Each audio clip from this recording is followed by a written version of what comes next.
So Sara is now the leading presidential candidate if she decides to run. In your opinion, who will be her perfect running mate? Amy Marcos. Baliktad na naman, Debbie. I'm president? No. If Sara is running for president in Okay. 2028, who do you think should be her Running mate? running mate? I don't know, but ako if If you're I'm asked, asked, I would recommend Magalong.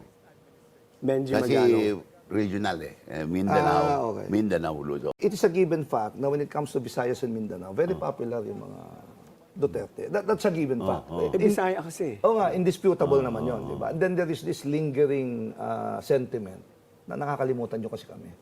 Sila, no, Yung Mindanao. Oh, Kaya iba ka ngayon, sinasabi, hiwalay na lang tayo, something to that effect.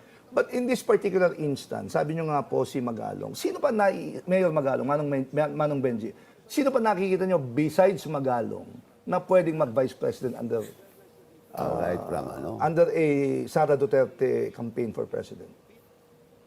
Wala yung Si Benji Magano ang sinabi niya eh. yung Magalong ang wala naman. Wala pa ako nakikita. Wala pa nakikita. Wala. Marcoleta. Marcoleta, too early naman. Why too early? He has already the Iglesia ni Cristo support, if that's the case. Oh, pero he is better off as a senator muna. Ito, Kasi ang dami na eh. Sino naman po sa tingin nyo ang mga kalaban ni Sara Duterte sa Yes. come 2028? Sa kampo nila, Marcos, mga ganun. Or sa kampo ng Sa mga... kampo ng Marcos, wala. Wala? You're saying na mahina sila? Dead end na ba sila? Talaga, sobrahan. Example mo na lang ha. In the history of BARM, Barm elections. hindi, election of BARM. Oo. Kailan pa natalo ang administrasyon dyan? Zero ang administrasyon dyan. Nalupig sila?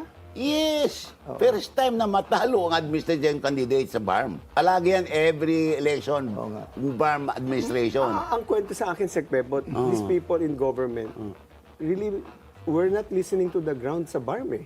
Sintonado In fact, nga. sila Iqbal, sila Chair Murad, parang, Pero bakit ganun? kaya nga. For the Actually, first time, So you're saying talagang weak ang support talagang na? wala. Actually, pinaltan si Murad ba? Chair Murad. At nireplace ng underling niya.